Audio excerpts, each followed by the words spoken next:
اور یہ 7 کعبے کی نسبت کے ساتھ ایک بات عرض کر رہا ہوں، وہ ہے وَبَنِينَا أَن نَعْبُدَ الْأَصْنَامَ۔ عجب آیت ہے یہ قرآن پاک۔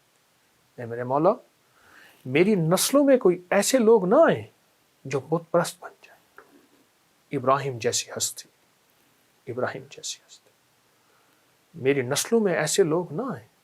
جو بت پرست بن جائیں۔ وَبَنِينَا أَن نَعْبُدَ الْأَصْنَامَ، صنم۔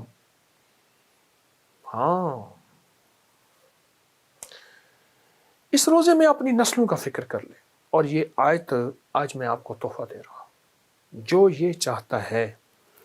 وہ اور اس کی نسلوں کا خاتمہ ایمان پہ ہو۔ ایک، جو یہ چاہتا ہے وہ اور اس کی نسلوں میں بت پرستی نہ ہو، اور وہ بت پرستی سے مراد صرف یہ بت پرستی نہیں ہے پتھر کے، لکڑی کے بت، دولت کا بت، سونے کا بت، چاندی کا بت، مال کا بت، اور اللہ کے غیر کا بت۔ وہ کسی بھی شکل میں ہے، وہ کسی خوبصورت مورت کی شکل میں ہے، عورت کی شکل میں، کسی بھی بت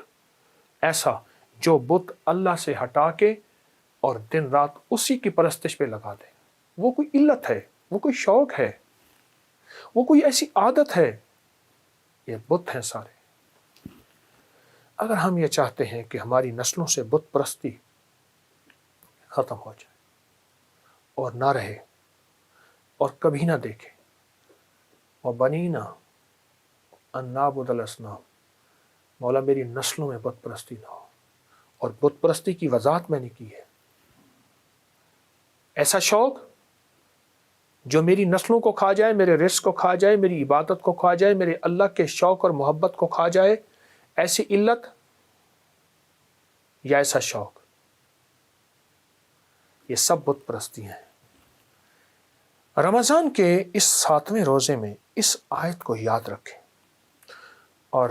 گڑ گڑا کے نا اس آیت کو پڑھتے ہوئے اللہ سے مانگیں۔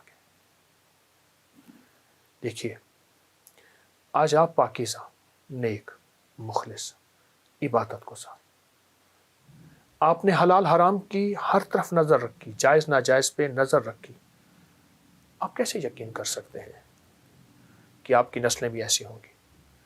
لیکن مجھے یقین ہے، اور وہ پوچھیں کیسا؟ وہ یہ یقین ہے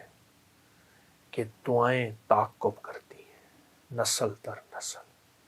اور بد دعائیں تعاقب کرتی ہیں۔ آپ نے سنا نہیں ہوگا اس خاندان کو کسی کی دعا ہے، اس بندے کو کسی کی دعا ہے، یا اس کو کسی کی بد دعا کھا گئی۔ یہ یاد رکھیے، آپ جب یہ دعا کریں گے نا اس 7ویں روزے کی کیفیتوں میں، سحری میں، افطاری میں، نماز میں، چلتے ہوئے ہر وقت یہ دعا کریں گے،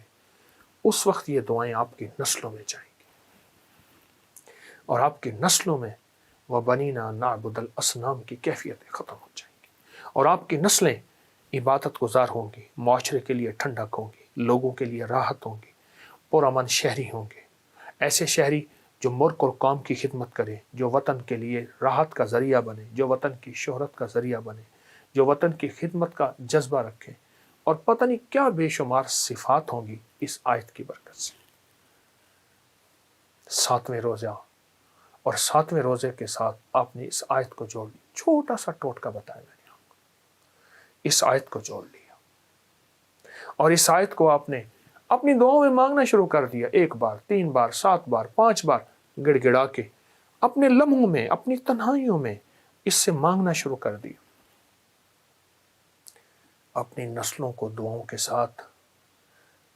کے ساتھ لپیٹ کے اللہ کی مدد میں دینا ہے، اللہ کی حفاظت میں دینا ہے، اور نسلوں کو ایسے چھوڑ کے نہیں جانا، اور نسل در نسل در نسل، نسل در نسل در نسل، اس سے ہمیشہ آپ کی قبروں کو ٹھنڈک پہنچے گی، آپ کی روحوں کو ٹھنڈک پہنچے گی۔ سفر تو ہے نا، آخر فنا کا سفر ہے،